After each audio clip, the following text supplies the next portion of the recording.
When the viewer comes in, they will see large-scale woodblock prints printed on a sheer fabric called voile. In the solo exhibition, I have 8 works, 2 of which are diptychs. The first piece I completed was in 2014, and it features Trayvon Martin and Jordan Davis. The other diptych features Walter Scott. And each of the other works feature Sandra Bland, Eric Gardner, Laquan McDonald, William Wingate, Tamir Rice, and Freddie Gray. I wanted to make work that was not so personal and more universal, but still had deep meaning for me. So I was inspired by something that I saw on the Jon Stewart show regarding the death of Jordan Davis.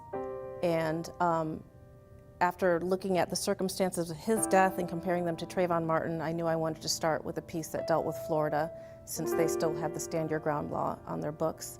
And basically, if you feel threatened by anyone, you can shoot them and get away with it. So it started with that piece in 2014, and then I went from there. The style that I chose was inspired by Russian propaganda posters, WPA artwork, and Latin death murals.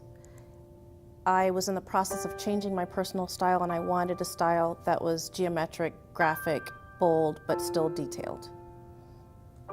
I have had many people come into my studio and look at my work and say, oh, it's so beautiful, and then they say, oh, and they realize what it's about, and then they don't feel deceived, but they're kind of like, oh, I'm looking at something that I wouldn't normally look at, because they don't consider themselves being intrigued by social or political art. So what I want people to take away from this exhibit is to think about police brutality beyond what they see on social media, so that it's not so easily forgotten, or so that one realizes that essentially it does relate to them, even though it might be something that seems very far away.